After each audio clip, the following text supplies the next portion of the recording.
उन्वान: वासु और अल्टा नगर की खुच-खुच। एक मजाहिया व जादुई मेहमाती कहानी।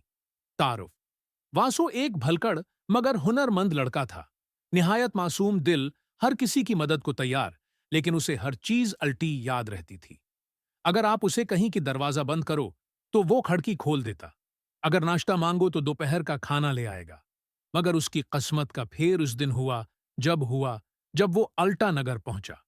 एक ऐसा गांव जहां हर चीज वाकई अल्टी थी, और दादाजी का जादुई राज सब कुछ बदल सकता था। पहला बाब। वासु का भलकड़ दिमाग रहता था, जहां सब लोग उसे प्यार से वासु भलकड़ कहते थे। उसकी उम्र कोई 16-17 साल थी, लेकिन हरकतें 5 साल के बच्चे जैसी। वो किसी काम में गलती ना करे तो मोहल्ला परेशान हो जाता। एक दिन उसकी अम्मी ने कहा, वासु, बाजार से आलू, टमाटर और दही ले आना, और याद रखना, दही ना भूलना। वासु फौरन बोला, जी अम्मी, आलू, दही, टमाटर, दही नहीं भूलना, ठीक है। 3 घंटे बाद वासु वापस आया तो उसके थैले में ये चीजें थीं। आधा तरबूज, एक चम्मच, 2 शापर जिनमें सिर्फ हुआ थी। अम्मी चीख पड़े, वासु! वासु मासूमियत से बोला, अम्मी, आलू की जगह मैंने तरबूज लिया कि गर्मी है। दही भूल गया, क्योंकि आपने कहा था कि दही न भूलना, तो मैंने जहन से निकाल दिया ताकि भूल न हो। दूसरा बाब। दादाजी की खुजली और पुराना संदूक। वासु के दादाजी, जिन्हें मोहल्ले वाले जादूगर दादा कहते थे, अब खासे बूढ़े हो चुके थे। उनकी खांसी हंसी से मशहूर थी।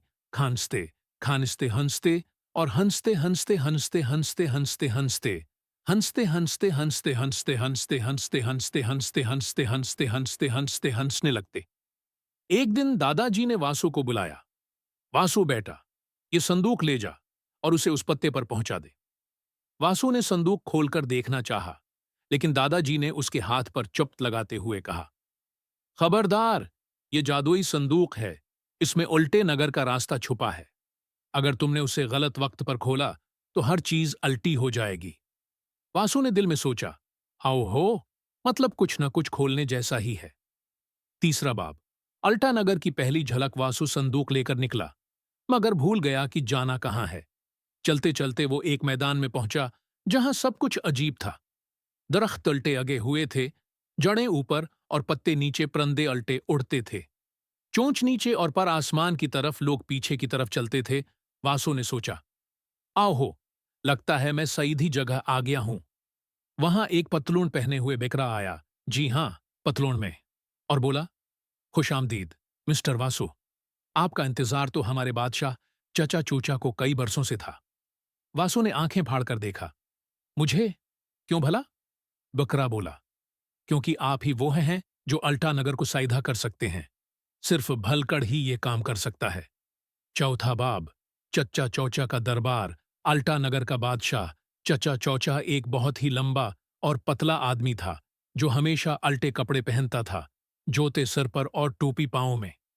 चच्चा चोचा ने वासु को देखा तो तालियां बजाएं, लेकिन तालियां भी नीचे की तरफ बजें, और आवाज ऊपर से आई, वासु, तुम्हें दादाजी ने भेजा है। हम जानते हैं, तुम्हारे संदूक में वो राज है जो हमें सीधा कर सकता है। वासु ने कहा, लेकिन मुझे तो खुद सीधा होना नहीं आता, मैं तो हर बात अल्टी कर देता हूं। चचा चोचा मुस्कुराकर बोला, उसी लिए तो तुम मुंतखब हुए हो। यहां सिर्फ भलकड़ ही हमें ठीक कर सकता है। पांचवां बाब। खुच खुच का आगाज। वासु को अल्टा नगर के सबसे अजीब पहाड़ खुच खुच पर जाना था, जहां समय की चिड़िया रहती थी। वो चिड़िया वक्त का पहिया चलाती थी, और अगर उसे सईधा कर दिया जाए तो अल्टा नगर भी सईधा हो जाएगा।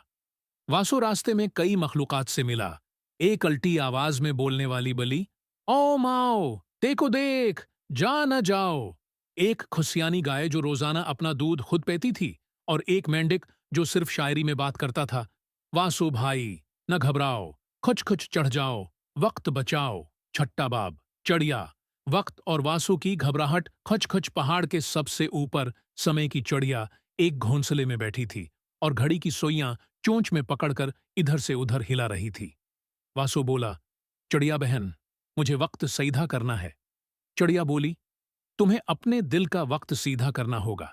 जब तुम सब कुछ दिल से करोगे, तब सब उल्टा सीधा हो जाएगा। वासु ने संदूक खोला तो उसमें एक आईना था। उसने खुद को देखा और पहली बार समझा कि शायद उसकी भलकड़पन में भी कोई खूबी है। इसी लम्हे एक जोरदार रोशनी हुई और अल्टा नगर का वक्त सीधा हो गया। सातवां बाब। इल्टे का अंजाम, सीधे का आगाज। जब वासु वापस आया तो सब कुछ बदल चुका था। अल्टा नगर सीधा हो चुका था। चचा चूचा अब चचा सच्चा बन चुके थे। और वासु, अब वो वासु समझदार बन गया था, जिसे सब फख्र से याद करते थे। लेकिन अफसोस, वासु एक बार फिर बाजार गया और दोबारा दही भूल गया। उम्मी चीखें, वासवो! वासु मुस्कुराकर बोला, अम्मी, पर अब मैं दिल से भूलता हूं। इख्तितामिया। वासु का सफर हमें यह सिखाता है कि कभी कभी अल्टी बातों में भी सीधा सबक छिपा होता है। और जो दुनिया के हिसाब से भलकड़ होता है, वो दरअसल वही होता है जो दुनिया को नई नजर से देख सकता है।